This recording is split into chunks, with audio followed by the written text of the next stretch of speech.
बेर बना रस में आके तो देखा, एक बेर बना रस में आके तो देखा, एक बेर बना जियो जियो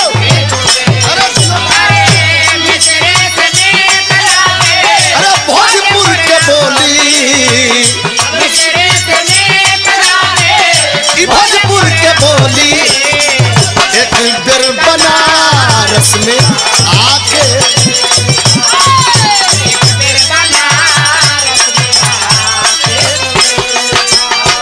एक लाइन और गौले बानी मास्टर कि कचौड़ी जिलेबी में डूब जाई पुरानी, कचौड़ी जिलेबी में डूब जाई पुरानी, गंगा के जल में नहा के तो देखा, अरे गंगा के जल में नहा के तो देखा।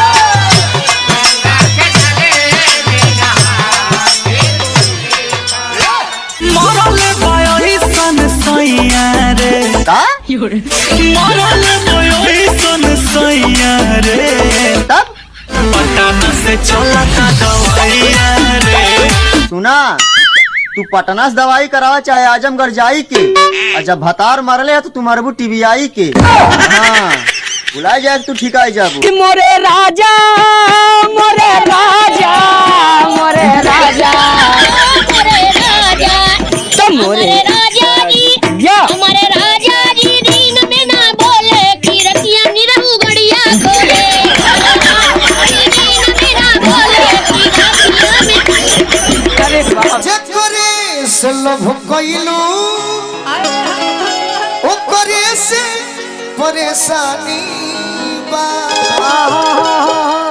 ए सनमई करम तहरो लागे खानदानी बा, सनमई करम तहरो लागे खानदानी बा।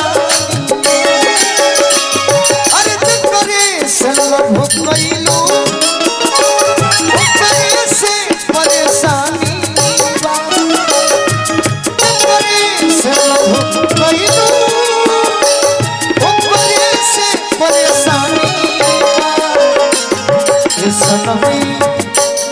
ए सनमई करम तहरो लागे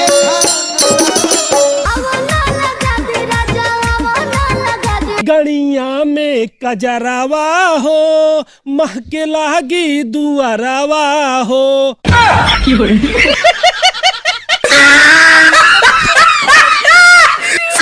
अरे रोज रोज करलू न खड़वाए रानी हो, रोज रोज करलू न खड़वाए रानी हो, कमाई बना त खैबू का मोर।